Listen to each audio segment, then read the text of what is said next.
Moja ya kanuni kubwa ya kujenga utajiri kwenye maisha ni kanuni ya kutatua matatizo.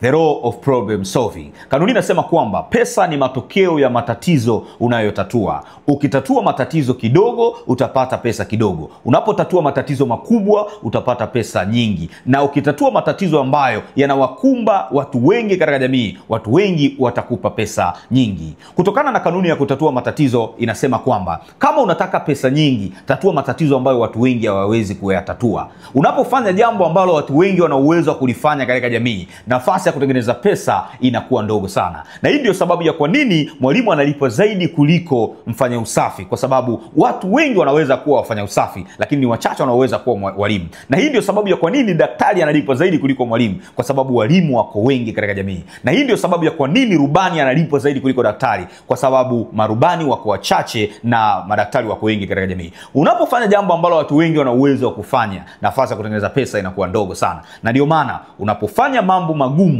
maisha yako yanakuwa rahisi, na unapofanya mambo rahisi, maisha yako yanakuwa magumu. Nimejifunza katika kitabu cha Where There Is Problem There Is Money, moja ya vitabu bora sana vya kujenga utajiri, kinachoeleza kwamba kama unaishi katika jamii ambayo ina matatizo na changamoto nyingi, ndio ni rahisi zaidi kuwa tajiri kuliko kama unaishi katika jamii ambayo imeendelea tayari. Kwa hiyo matatizo bwana ni pesa, na ili uweze kubadili matatizo ya watu kuwa pesa, lazima uanze kwanza kubadili mtazamo wako, kwa sababu kiuhalisia hatuoni vitu kama vilivyo, tunaona vitu kama tulivyo. Kama unaona matatizo kama matatizo, basi ujue wewe ndio tatizo, kwa sababu matatizo ni pesa. Na kitu chochote kizuri unachokitafuta kwenye maisha kipo katika matatizo ya watu. Kama unataka baraka kutoka kwa Mungu, tatua matatizo ya watu. Kama unataka wazo bora la biashara, lipo katika kutatua matatizo ya watu. Chochote unachokihitaji kizuri kiko katika matatizo ya watu. Tatua matatizo, utapata pesa. Na lazima uelewe kwamba duniani umekuja kutatua matatizo ya watu na sio kutafuta pesa. Watu wengi hawapati pesa kwa sababu wanatafuta pesa. Unatakiwa utafute matatizo ya kutatua. Mungu kabla hajakuumba na kukuleta katika hii dunia, aliona kuna tatizo fulani ambalo linahitaji uwepo wako, ndio maana akakuumba na akakuleta duniani.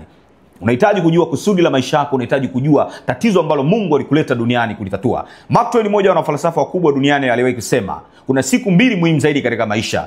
Siku ya kwanza ni ile siku uliyozaliwa, na siku ya pili ile uliyojua kwa nini umezaliwa. Asante sana bwana. Leo nilikuwa nakufundisha kanuni ya kutatua matatizo, jinsi ya kubadili matatizo ya watu kuwa fedha. Unaweza kujifunza mambo mengi kuhusiana na kujenga utajiri kupitia kitabu changu hiki, inaitwa Akili ya Fedha, kinachoeleza mbinu za kutoka kwenye maskini na kujenga utajiri wa kudumu. Lakini pia unaweza kusoma kitabu changu hiki cha jinsi ya kuanzisha na kukuza biashara. Unaweza kusoma pia kitabu changu hiki cha kanuni 20 za fedha. Kitabu changu kimoja ni shilingi 20,000 na cha Akili ya Fedha ni shilingi 25,000. Popote ulipo nchini Tanzania unaweza kupata vitabu hivi, na zaidi unaweza kujifunza kupitia mambo mengi kutoka kwangu